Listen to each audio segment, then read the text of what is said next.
bé một xí nữa là bé một xí xây lúc này có cho nó dùng có oxy sở đời mùn gì oxy nữa còn chẳng có chắp lại nữa ở đây nào đúng không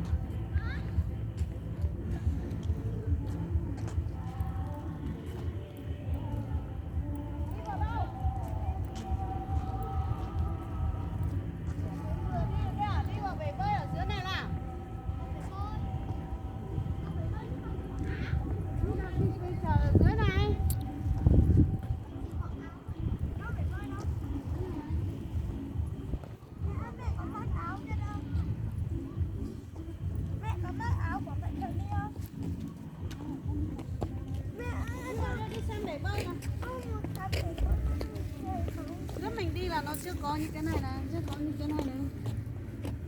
đẹp hơn nhiều rồi chứ. Đẹp nhưng mà vẫn chưa có nhiều trò chơi. Chưa làm cái này này. Chưa có cái cây đâu. Chưa làm cái con tròn to ra, những cái biển này à. Trước lần thì có cái chum mà to trùng kia, to trùng. Quay quảng bay kia. Quay quảng. Họ định xây một cái gì nữa ấy. Họ định xây một cái gì nữa ấy. Xây Dương Hòa Sơn.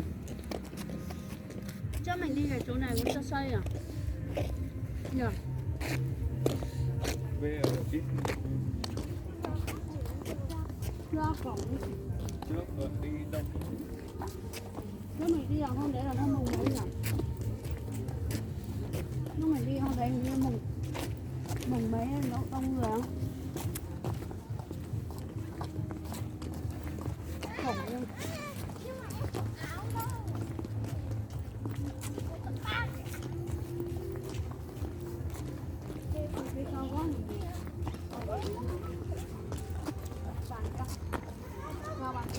Mẹ ơi con muốn bơi bể bơi kia. Bơi trẻ em kia.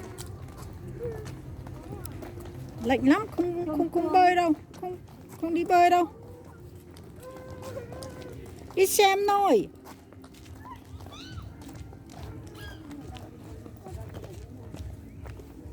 Ở đây bóng xoay nè bố. Nào cái ai giỏi tiếng Anh đọc thế này đi. Vào. Nghĩa là thế nào? Nào. chào mừng bạn đến Đang đạp vịt à? Cái Mày gì đi đạp mà vịt không? chào mừng cái gì? Đi đạp vịt không? Kia kìa. Đi đạp vịt mà. Kia kìa. Ý. Con thấy rồi. Con thấy chưa đạp Việt rồi. Không có ai đạp cho mình đâu, họ cho khác người khác tự đạp đấy, mình không biết bơi nên đừng có đi đạp. Đạp. Kia chú chứ. trước mà nước cạn đi về họ bơm nước này. Đây.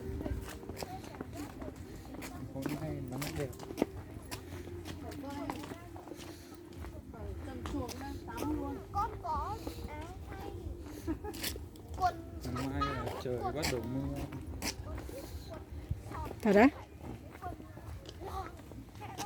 Xem báo thời tiết à? sẽ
Cái mũ đấy, chị nào mày quên đi nhá.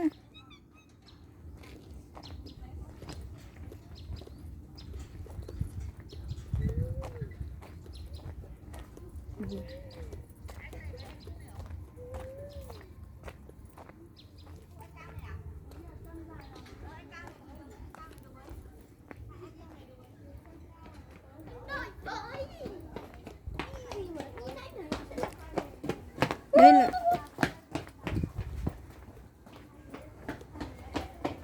quay về thì phải làm ngược lại ở ngay kiểu bớt nó đặt đến đấy và mình khác cái kiểu lái cái quay xuống phải không đạp xuống Đạp. chân thần không vừa tới đâu chân anh Vĩnh mới dài Ba em lên được thích đi lắm thì đi lại rồi 30.000 một vé chị ạ. 30.000 một vé không